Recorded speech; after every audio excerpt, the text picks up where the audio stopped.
স্বাগত সবাইকে। আজ আমরা আলোচনা করব দ্য সাইকোলজি অফ মানি বইটির বাংলা সারাংশ, যা অর্থ, বিনিয়োগ এবং মানুষের মনোভাব নিয়ে এক অসাধারণ গ্রন্থ। বইটি আমাদের শেখায় কিভাবে অর্থনৈতিক সিদ্ধান্ত শুধুমাত্র অঙ্ক বা যুক্তির ওপর না, বরং মানুষের মানসিকতা ও আচরণ দ্বারা প্রভাবিত হয়। চলুন শুরু করি। অধ্যায় 1, নো ওয়ানস ক্রেজি। কেউই পাগল না। আমরা প্রত্যেকে অর্থ সম্পর্কে নিজের বাস্তবতা থেকে শিখি। কেউ দারিদ্র্যের মধ্যে বড় হয়েছে, কেউ ধনসম্পদের মধ্যে। আমাদের সিদ্ধান্তগুলো গড়ে ওঠে এই অভিজ্ঞতা থেকে।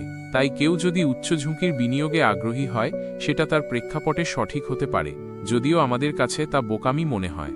এখানে লেখক বোঝাতে চেয়েছেন, আর্থিক সিদ্ধান্ত বোঝার আগে আমাদের উচিত মানুষ কোনো পরিবেশ থেকে এসেছে সেটা বিবেচনা করা।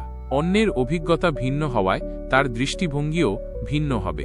মূল শিক্ষা, সবাই তাদের অভিজ্ঞতার আলোকে কাজ করে, তাই কেউ পাগল নয়। অধ্যায় 2, লাক এবং রিস্ক, ভাগ্য এবং ঝুঁকি। জীবনের সফলতা শুধুই কঠোর পরিশ্রমের ফল নয়।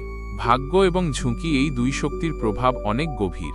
যেমন বিল গেটস ঠিক সময়ে সঠিক সুযোগ পেয়েছিলেন, অথচ তার মতো অনেক মেধাবী মানুষও সেই সুযোগ পায়নি। তাই কাউকে সফল দেখে নিজেকে ছোট ভাবার কিছু নেই, অথবা কারো ব্যর্থতা দেখেও তাকে পুরো দোষারোপ করা ঠিক নয়। মূল শিক্ষা, সাফল্য বা ব্যর্থতায় ভাগ্য ও ঝুঁকির প্রভাব অপরিহার্য। এটা স্বীকার করাই বাস্তব বুদ্ধিমত্তা। অধ্যায় 3, নেভার ইনাফ, কখনোই যথেষ্ট নয়। একটি বড় সমস্যা হচ্ছে লোভ। মানুষ কত টাকা উপার্জন করলেই সন্তুষ্ট হবে, তার কোনো সীমা নেই। অনেক সময় আমরা এমন ঝুঁকি নিই যা আমাদের দরকারই ছিল না, শুধু আরেকটু লাভের জন্য। লেখক উদাহরণ দিয়েছেন অনেক ধনী মানুষ যারা অতিরিক্ত ঝুঁকি নিয়ে সব হারিয়ে ফেলেছে। নিজের পর্যাপ্ত কাকে বলে তা বোঝা এবং লোভ নিয়ন্ত্রণ করাই দীর্ঘমেয়াদী সাফল্যের চাবিকাঠি। মূল শিক্ষা, যথেষ্ট বলতে কি বোঝায় তা নির্ধারণ করুন এবং লোভ থেকে সাবধান থাকুন। অধ্যায় 4, কম্পাউন্ডিং, জটিল চক্রবৃদ্ধি। ওয়ারেন বাফেট তার সম্পদের বেশিরভাগ অর্জন করেছেন তার দীর্ঘমেয়াদী বিনিয়োগের কারণে। চক্রবৃদ্ধি এমন এক জাদু যা সময়ের সাথে সম্পদকে বহুগুণে বাড়িয়ে তোলে, কিন্তু আমরা তা বুঝতে পারি না, কারণ এটি ধীর এবং স্থিরভাবে কাজ করে।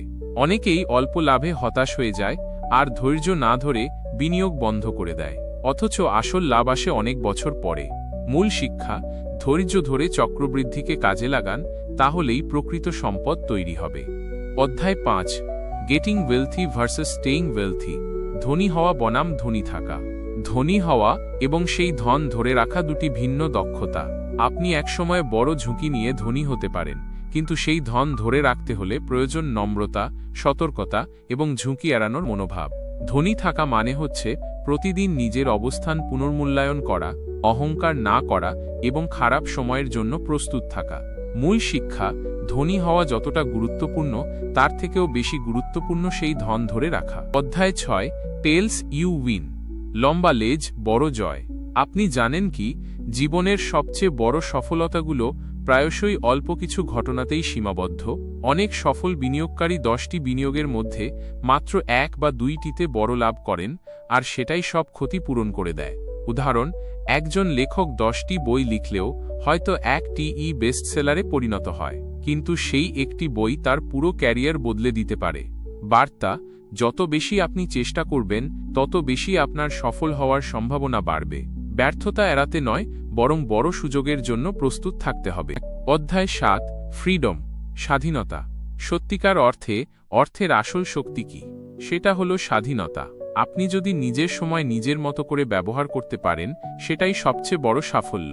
আমরা টাকা উপার্জন করি বাড়ি, গাড়ি, স্ট্যাটাসের জন্য, কিন্তু সবচেয়ে মূল্যবান জিনিস হলো আপনার দিনটি আপনি কিভাবে কাটাবেন সেটা নিজের ইচ্ছে মতো ঠিক করার স্বাধীনতা। মূল শিক্ষা, অর্থ উপার্জনের প্রধান লক্ষ্য হওয়া উচিত সময় ও জীবনের ওপর নিজের নিয়ন্ত্রণ ফিরিয়ে আনা। অধ্যায় 8, man in the car paradox, গাড়ির ভিতরের মানুষ বিভ্রান্তি। ধরুন আপনি রাস্তায় এক বিলাসবহুল গাড়ি দেখলেন। আপনি কি ভাবছেন, ওই মানুষটা কত দারুণ, নাকি ভাবছেন, আমি এমন গাড়ি চালাতে চাই? সত্যি হলো, আমরা গাড়ি দেখি কিন্তু চালকের প্রশংসা করি না, অথচ গাড়ির মালিক ভাবে মানুষ তাকে নিয়ে ভাবছে। এটি একটি মানসিক ফাঁদ। আমরা বাহ্যিক সম্পদ দিয়ে সম্মান কেনার চেষ্টা করি, অথচ মানুষ সেটা করে না। লেখকের বার্তা, সম্মান পাওয়া যায় আচরণ, সততা ও ব্যবহার থেকে, নট গাড়ি বা ঘড়ি থেকে। মূল শিক্ষা, স্ট্যাটাস প্রদর্শনের লোভ থেকে নিজেকে দূরে রাখুন। অধ্যায় 9, wealth is what you don't see. ধন মানে যা আপনি দেখেন না। ধন মানে কি? আপনি যা দেখান না। আসল ধন হল যা আপনি জমিয়ে রাখেন। একটি দামি ঘড়ি, একটি বিলাসবহুল গাড়ি, এসব ব্যয়, ধন নয়। কেউ যদি মাসে 2 লাখ টাকা উপার্জন করে কিন্তু 1.9 লাখ খরচ করে, সে গরিব। আর কেউ 50,000 উপার্জন করে, 30,000 খরচ করে, সে ধনী। লেখক বোঝাতে চেয়েছেন, আপনি যা দেখেন না সেই সঞ্চয় আর বিনিয়োগ, সেটাই আসল সম্পদ। মূল শিক্ষা, প্রদর্শনের নয়, সঞ্চয়ের দিকে মন দিন। অধ্যায় 10, সেভ মানি। টাকা জমান। সঞ্চয় মানেই ধন। আপনি যত বেশি উপার্জন করবেন, যদি ব্যয় বেশি করেন তাহলে কোনো লাভ নেই। সঞ্চয় স্বাধীনতা ও আনন্দের চাবিকাঠি। সঞ্চয় কেবল অর্থ জমানো নয়, এটি এক ধরনের আত্মনিয়ন্ত্রণ এবং ভবিষ্যতের প্রতি দায়িত্ব। এর অর্থ বড় বাড়ি কেনা নয়, বরং ভবিষ্যতের স্বাধীনতা কেনা। লেখক বলেছেন, বেশি উপার্জনের চেয়ে নিয়মিত সঞ্চয়ই দীর্ঘমেয়াদে সফলতা এনে দেয়। এর মূল বার্তাটি হল, এমন একটি জীবন গড়ুন যেখানে আপনি কম খরচে আনন্দ পেতে পারেন। আলটিমেটলি, উপার্জনের পরিমাণ নয়, সঞ্চয়ের অভ্যাসই ভবিষ্যৎ নির্ধারণ করে। অধ্যায় 11, রিজনেবলের থেকে বড় রেশনাল। যুক্তিযুক্ত এর থেকে বড় যৌক্তিক। জীবনে সবকিছু কি আমরা একেবারে যৌক্তিকভাবে করি? না, আমরা যুক্তিযুক্ত সিদ্ধান্ত নিতে চেষ্টা করি, যেটা আমাদের মানসিক শান্তি দেয়। আর্থিক সিদ্ধান্তের ক্ষেত্রেও একই কথা প্রযোজ্য। উদাহরণ, কিছু মানুষ কম লাভ হলেও নিরাপদ জায়গায় টাকা রাখে, কারণ এতে তারা স্বস্তি পায়। আবার কেউ কেউ ঝুঁকি নিয়ে বড় লাভ করতে চায়। লেখক বলেন, অর্থনৈতিক সিদ্ধান্তে 100% অঙ্ক বা হিসাব না মিললেও যদি সেটি আপনার ব্যক্তিগত জীবনে মানানসই হয়, তবে সেটাই আপনার জন্য সঠিক। মূল শিক্ষা, সবসময় যৌক্তিকতার চেয়ে বাস্তবতাকে প্রাধান্য দিন, কারণ আপনি মানুষ, মেশিন নন। অধ্যায় 12, সারপ্রাইজ। আশ্চর্যজনক ঘটনা।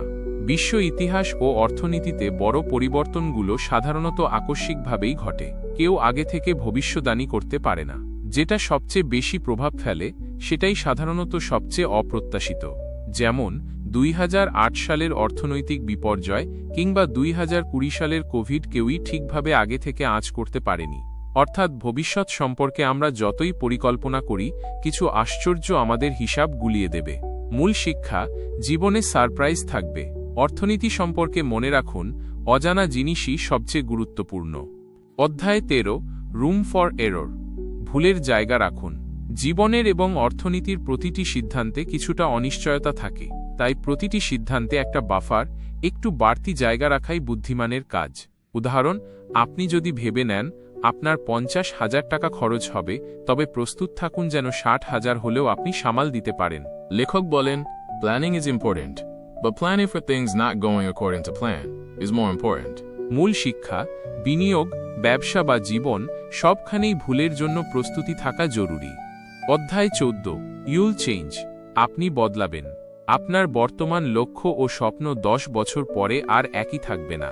মানুষ সময়ের সঙ্গে বদলায়, তাদের চাহিদাও বদলায়। অনেকে আজ যে চাকরি বা ব্যবসা চায়, বছর কয়েক পর সেটাকে আর ভালো লাগবে না। তাই সিদ্ধান্ত নিতে হবে নমনীয়তা রেখে। লেখকের পরামর্শ, দীর্ঘমেয়াদী পরিকল্পনা করুন ঠিকই, কিন্তু মনে রাখুন আপনি নিজেই ভবিষ্যতে পরিবর্তিত হবেন। মূল শিক্ষা, আপনি যেভাবে এখন ভাবছেন, ভবিষ্যতেও সবকিছু ঠিক সেভাবে থাকবে না, তাই নমনীয় হন।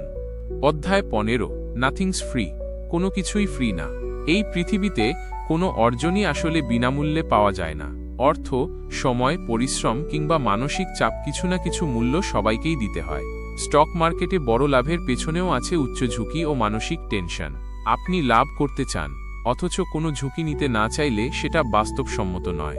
লেখক বলেন, লাভের জন্য মূল্য দিতে হবে, তবে সেটি টাকা নয়, হতে পারে ধৈর্য, স্ট্রেস বা সময়। মূল শিক্ষা, লাভের জন্য যা মূল্য দিতে হয় সেটাকে স্বীকার করে মানসিকভাবে প্রস্তুত থাকা। অধ্যায় 16, আমরা সবাই অর্থের ব্যাপারে আলাদা দৃষ্টিভঙ্গি থেকে চিন্তা করি। একজন দিনের ট্রেডে লাভ খোঁজেন, আরেকজন দীর্ঘমেয়াদী বিনিয়োগে আগ্রহী। অনেক সময় মিডিয়া বা অন্য মানুষ যা করছে সেটাকে দেখে আমরা নিজের সিদ্ধান্ত বদলে ফেলি, অথচ আমাদের লক্ষ্য একে অপরের থেকে সম্পূর্ণ আলাদা হতে পারে।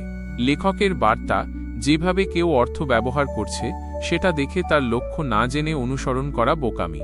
মূল শিক্ষা, নিজের লক্ষ্য বুঝে সিদ্ধান্ত নিন, অন্যের পথে হাঁটার আগে তার গন্তব্য চিনুন।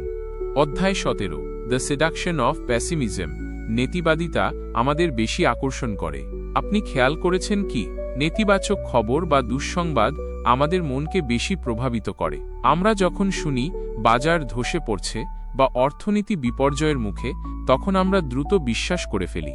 কারণ নেতিবাচকতা আমাদের নিরাপত্তাবোধকে নাড়িয়ে দেয়। মানুষ স্বভাবতই খারাপ কিছুর জন্য বেশি সতর্ক থাকে। লেখকের মতে, নেতিবাদ আমাদের ভাবায়, কিন্তু আশাবাদ আমাদের গড়ে তোলে। দীর্ঘমেয়াদে উন্নয়ন আসে ইতিবাচক প্রবণতা থেকেই। মূল শিক্ষা, নেতিবাচক খবর শুনে ভেঙে পড়বেন না, বাস্তববাদী থেকে ইতিবাচক দৃষ্টিভঙ্গি রাখুন। অধ্যায় 18, ওয়েন ইউল বিলিভ এনিথিং। যখন আপনি যে কোনো কিছু বিশ্বাস করতে রাজি হয়ে যান। অর্থনৈতিক অনিশ্চয়তার সময়ে মানুষ এমন অনেক কিছুতে বিশ্বাস করে যা যুক্তিসঙ্গত নয়। বিশেষ করে ভয় বা লোভের সময় আমরা সহজেই গুজবে বা আবেগে বিশ্বাস করি। উদাহরণ, বাজারে পতনের সময় অনেকেই শুনে ফেলে, সব স্টক বিক্রি করে দাও, যদিও সেটি যুক্তিহীন সিদ্ধান্ত। লেখক বলেন, আমরা আবেগের বশে যুক্তিহীন সিদ্ধান্ত নিই এবং নিজের বিশ্বাসকে সত্য বলে ধরে নেই। মূল শিক্ষা, আবেগ ও ভয়ের সময় নিজেকে প্রশ্ন করুন, এটা কি আসলেই বাস্তবতা, না আমার মনের গল্প? অধ্যায় 19, অল টুগেদার নাও।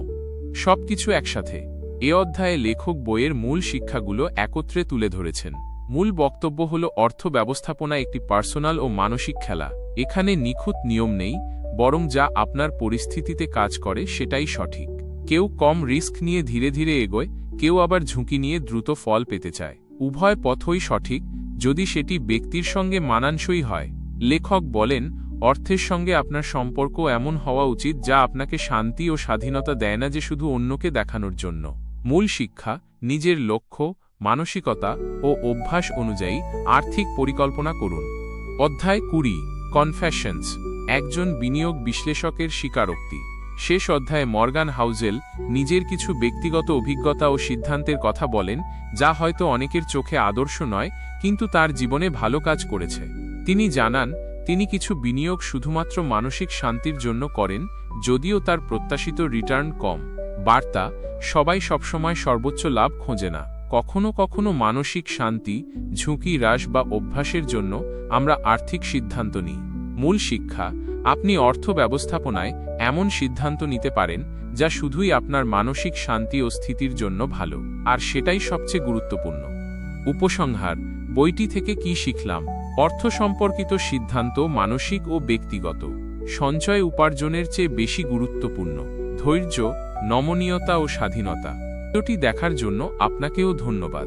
বইয়ের সারাংশটি আপনার ভালো লেগে থাকলে একটি লাইক দিন এবং বন্ধুদের সঙ্গে শেয়ার করুন, জ্ঞান ছড়িয়ে দিন। আমাদের চ্যানেলটি সাবস্ক্রাইব করতে ভুলবেন না এবং বেল আইকনে ক্লিক করুন, যাতে আপনি পরবর্তী কোনো ভিডিও মিস না করেন। আপনার মতামত বা কোনো বইয়ের অনুরোধ থাকলে কমেন্টে জানান, আমরা আপনার মন্তব্যের অপেক্ষায় থাকি। জ্ঞানী শক্তি পড়ুন, উঠুন এবং বদলান। পরের ভিডিওতে দেখা হবে।